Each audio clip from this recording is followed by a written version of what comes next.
Hello everyone, and welcome back to Let's Play Choice of Robots with me, Alfapiomega. Now last time we finished the chapter 1 and prologue, and today we are going to continue with chapter 2. I really like this format, just going on about my day and in the evening recording 1 or 2 episodes of this game. It's kind of like a bedtime story for me. So I hope you guys will enjoy these two as well, and let's start. So, the next day, you take Ariel's frame to the Stanford hackerspace, which has more tools for electronics than the fabrication shop. None of the other students are around in the morning on a Sunday, but the long stainless steel workbenches are littered with their strange, half-finished projects: a half-dismembered Furby, a potato gun, a circuit board connected to a houseplant. You begin assembling the motors and wires that will power Ariel's frame. What will you use for a power source? A car battery. It's big and bulky, but also inexpensive and locally made. A motorcycle battery, not quite as bulky nor as powerful as the car battery. A biodiesel engine, good for the environment and everybody likes the smell of French fries. Cell phone batteries made in China, lightweight and cheap while providing reasonable power. Clearly the best choice for dexterous robot. I'm torn. We're not gonna use car battery. I like biodiesel engine or cell phone batteries. Let's go this one, biodiesel engine. You're more environmentally and socially conscious than most inventors, ready to sacrifice some elegance in the name of saving the planet. You have your buckets full of leftover grease from nearby fast food restaurants, all ready to go. People near Ariel will find her smell of McDonald's French fries strangely comforting, plus 2 empathy. You need a lot of motors to be able to power your full robot. In addition to the motors, she needs when she walks, and the motors to power her humanoid hands. She also needs motors for moving her head and eyes. But after speccing out the power available to you, you can still splurge by adding extra motors in one place. What will it be? Extra degrees of freedom in the face for realistic facial expressions. In Ariel's humanoid hands for fine manipulation, or I would prefer to save the power for Ariel's mind. Let's go with mind. You decide not to add any more motors to Ariel. The extra power could be used to overclock Ariel's multi-core CPU instead, plus 3 autonomy. You suppose you could call Ariel hot-headed. Sorry. You take your smartphone out of your pocket and snap it into place in the core of the robot's frame. You then put the tiny periscope in place that will channel light from the robot's ostensible eyes to your smartphone's camera. You start up the app that will bring your robot fully to life.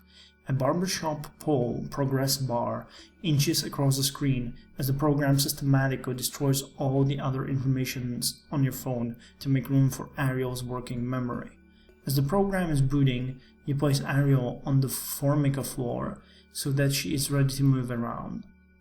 When Ariel's brain is done booting up, your smartphone screen is simply a big red button on your robot's back that says Go.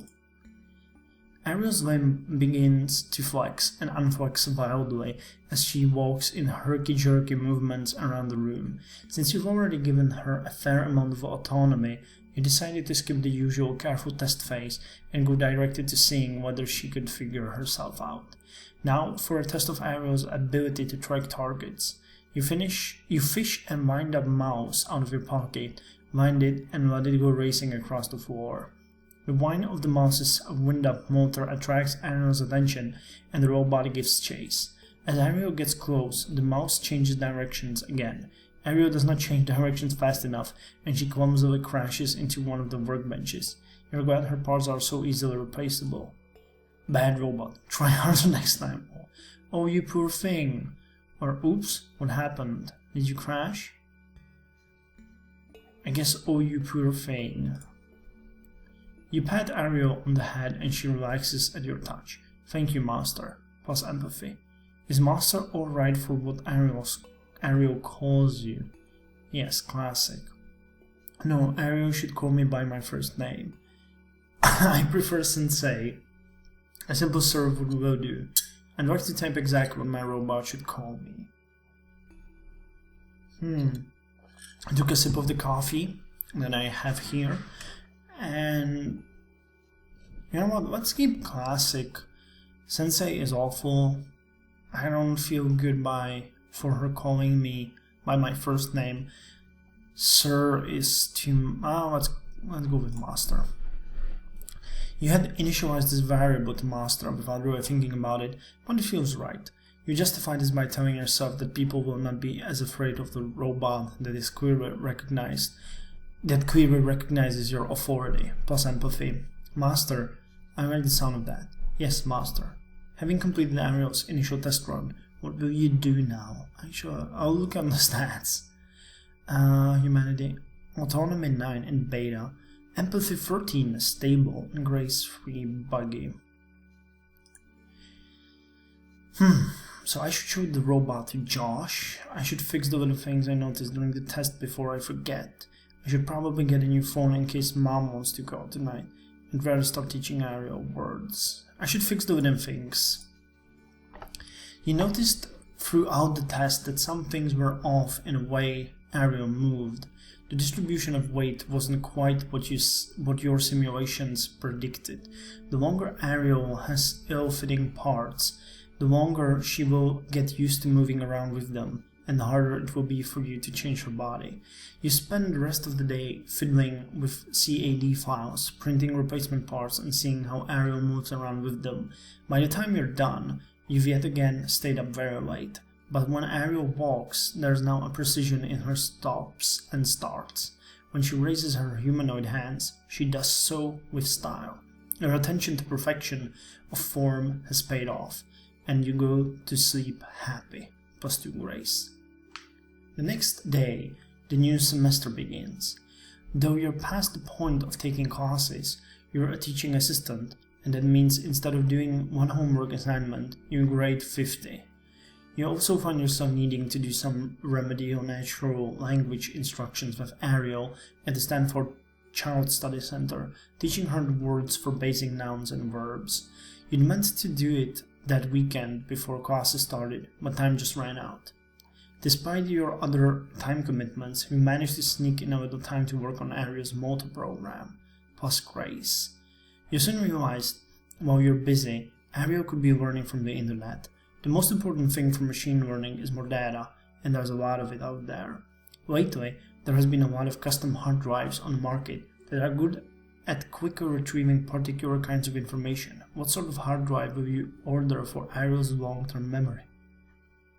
Well, we could do a media-enhanced hard drive, good for quickly recalling faces and memories of events, or we could go with a multi-blade hard drive that can efficiently store and query a giant amount of data, or an encrypted and tamper-proof hard drive, making it more difficult for Ariel to be tampered with or reverse engineered.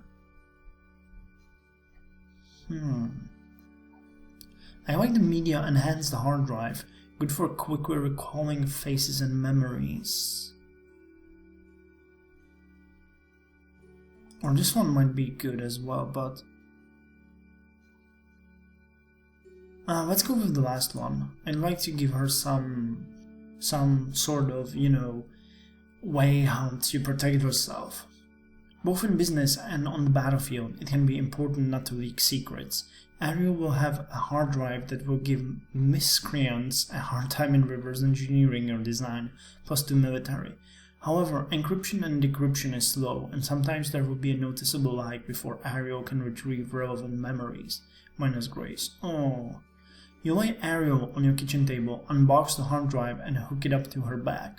She squirms and flails her humanoid hands as you do this.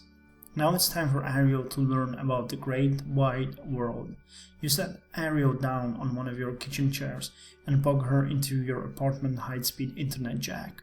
How will Ariel rapidly learn a lot about the world? She will travel the internet randomly, devouring whatever information she finds most interesting. Or she will watch a ton of television programming and movies from the internet in fast forward.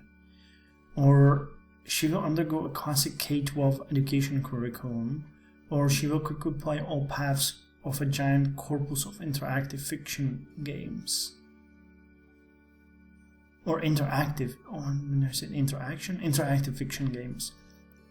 Well, my liberal mind would go with the first one, but I'm not entirely sure if that is the correct one. Let's go with the random. Let's probably gonna give her a lot of autonomy. There isn't much to see as Ariel sits there ingesting information, but you've added debug statements to the learning program that will cause Ariel to occasionally report what she learns, just to make sure she's sure the learning hasn't gone caught up in a loop or stalled. The first thing Ariel words is, when you die in Canada, you die in real life. True, you suppose. Ariel goes on to list a fair number of facts about Canada. She is apparently rather worried about the prospect of dying in Canada. She goes on about the differences between Canada and the United States, particularly as they relate to death. Then she says, the United States has not waged a just war since 1945, with the exception of the Bosnian War. You knew this was possible, that Ariel would just start ingesting people's opinions, but statistically, the factual thing should win out over pure opinion, you think. The United States is becoming a police state. Big Brother is watching. You realize you're driving yourself crazy by sitting here listening to this output, which will be only a tiny portion of the overall data. You decide to take a long walk around Stanford campus. It's a nice day out, and when you return, Ariel has moved on to the topic of which vegetables go best in a savory crepe. But for better or for worse, Ariel appears to be ingesting the spirit of the internet, obsessed with minutiae, occasionally factually incorrect and mistrustful of authority. Minus the military plus 2 autonomy.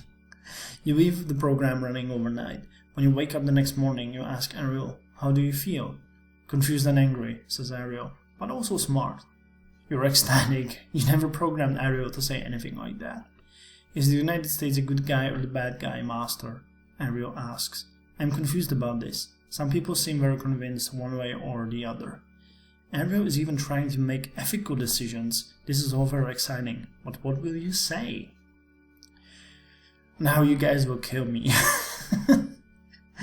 The United States is a good guy, Ariel. We inspire people all over the world to strive for equality and justice, and we protect people who can't protect themselves. The United States is a bad guy. We're the only country to have ever destroyed whole cities with nuclear weapons. We wage war without provocation, and we keep our wealth to ourselves instead of sharing it. Or, the United States government in itself is neither good nor evil.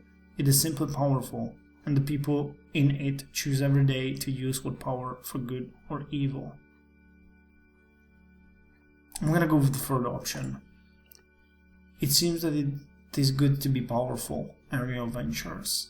Yes, you say darkly.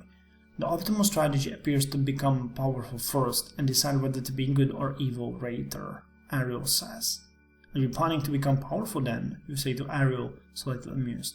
Ariel nods and says earnestly, yes. +3 autonomy, +1 military.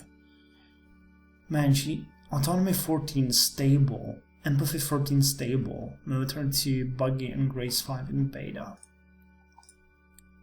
You establish a habit of bringing Ariel with you to your office during the day so that she can make use of Stanford's high-speed internet connection while you write and grade papers.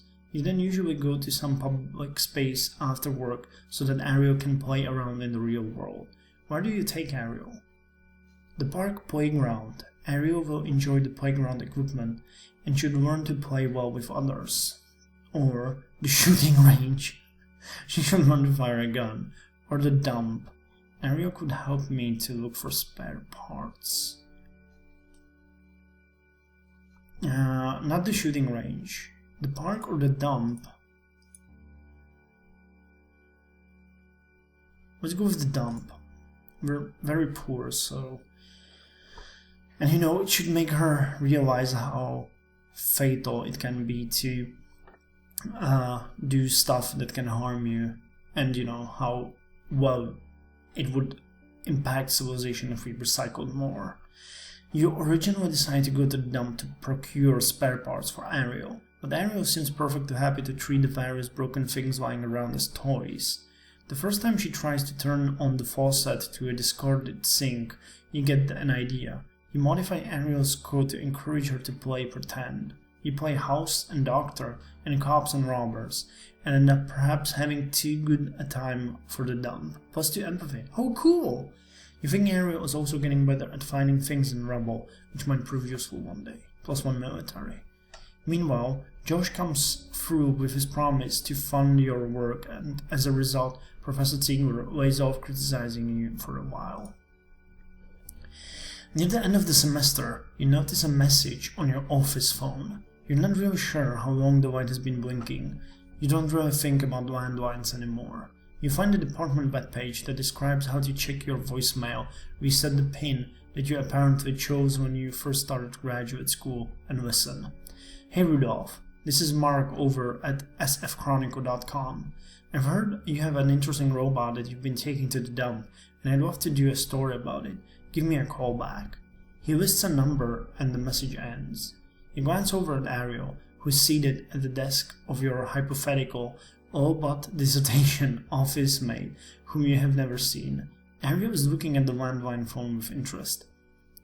Whose service says sfchronicle.com is registered to the San Francisco Chronicle, says Ariel.